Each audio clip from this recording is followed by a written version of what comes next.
Hey YouTube, welcome to a video where we are going to take a look at the MegaModz Xbox Series X and S modded controller, one of many controllers from MegaModz, as you can do all sorts of crazy stuff when you order one that means the chances of you having the exact same controller as any other player is likely to be 1 in a million.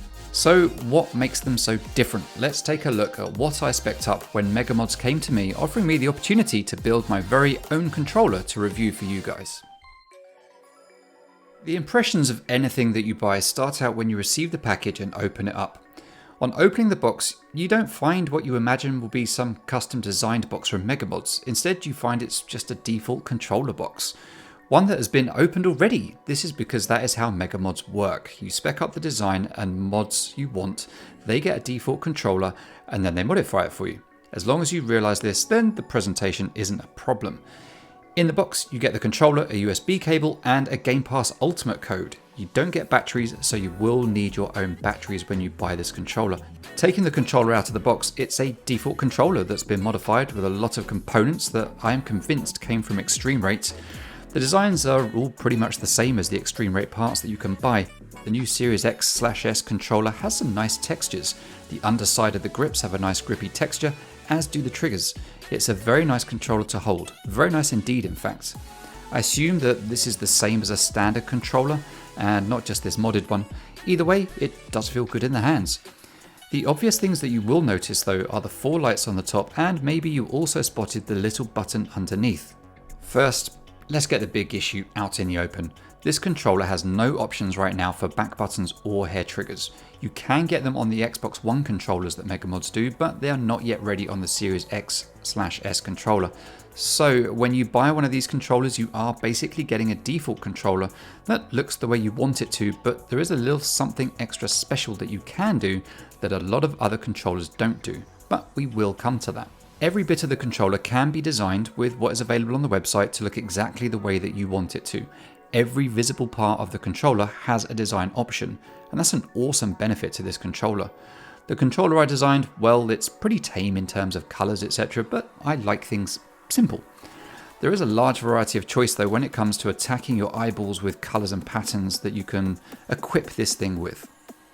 So in terms of changing the design of the controller in the way it looks, the only things that you can really tweak in terms of functionality or swappability once you get the controller is the thumbsticks, and you can get optional thumb grips as well. So you can have standard thumbsticks on the controller, or you can get interchangeable thumbsticks. I've gone for the interchangeable thumbsticks, which give you short, tall and domed thumbsticks. I've gone for the domed thumbstick on the left, which I find really nice for running along in first person shooters. Much more comfortable on the thumb, I feel.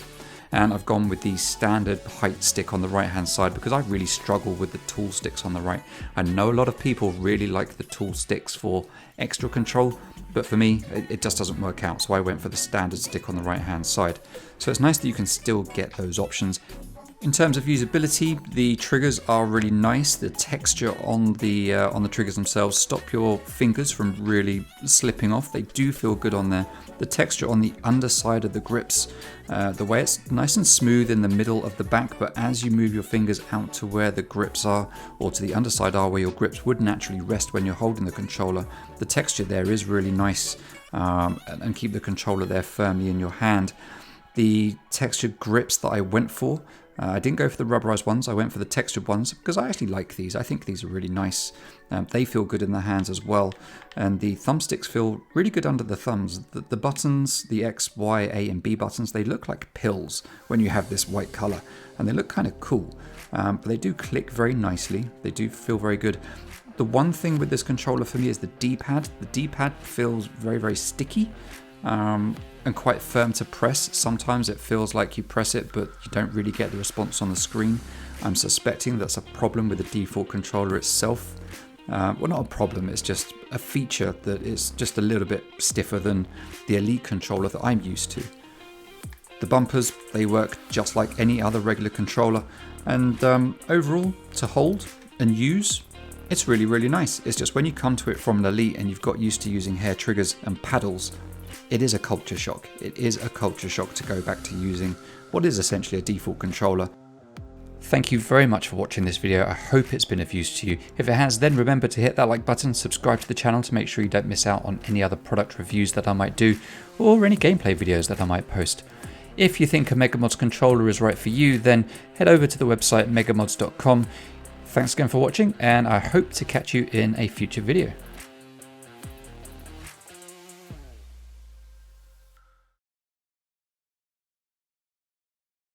Oh wait, I just remembered. I told you that there was something different about these controllers that made them a little bit more special than a regular controller. Yeah, let's talk about that for a minute. Aside from the design, what else is it that makes this controller special? What's the unique selling point or the main selling point for these controllers from MegaModz? Well, this is where the 4 lights and the little button underneath come into play. These controllers can be modified to do all kinds of funky things for all sorts of games. Although mostly these controllers are equipped to be modified for Call of Duty or Battlefield. Those are the kinds of games that this controller is really designed for. So if you play those games, this could be a controller for you. So what do the lights and the button do? Well, so the button allows you to modify the controller with all kinds of different settings that you purchase at the time of ordering this controller. You can get things like rapid fire, drop shotting, quick scoping, and many more things. And you can see all of these on the website, and there's a few of them on the screen right now for you to have an idea of what you can do in Call of Duty using one of these controllers. And each mod that you purchase costs a little bit extra, so you need to pick what will work for you on the game that you're going to play. So what do some of these features do? Well, the first one that you'd most likely get is the rapid fire. This will allow you to take single shot weapons and fire them much quicker than you would be able to press the trigger yourself manually. You could turn a sniper rifle into almost an assault rifle, but you can't make the weapon fire any faster than the default fastest fire rate of that gun, if you get what I mean. So the fastest that it will actually fire in the game itself, assuming a computer was pressing the button rapidly, that's as fast as you'll be able to get the gun to fire. You can select settings such as maybe 5 shots per second, all the way up to like 99 shots per second. And a lot of guns won't fire that fast, but you could set a sniper rifle to do that.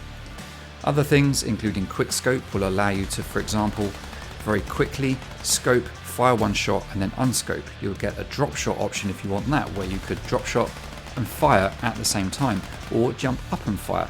And all of these different options have sub modes that allow you to do different things. You can also have a burst fire, where instead of rapid fire, you hold the trigger down and it will turn a sniper rifle or a DMR into just a 3-round burst or a 5-round burst, depending on how you want to set it. You could also do a quick reload, which in Call of Duty, there's a slight glitch that you can utilize where when you reload, if you double press the Y button, it will do a faster reload and get out the animation quicker, allowing you to shoot faster.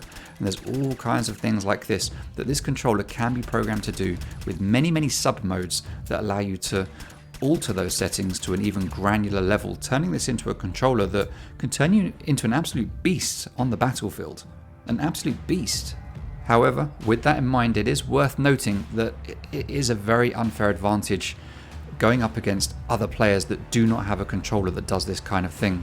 So please bear in mind that if you go into a multiplayer game using something like this, you might well get a little bit of hate thrown at you from other community members. But for me, personally, I would not use one of these controllers in multiplayer.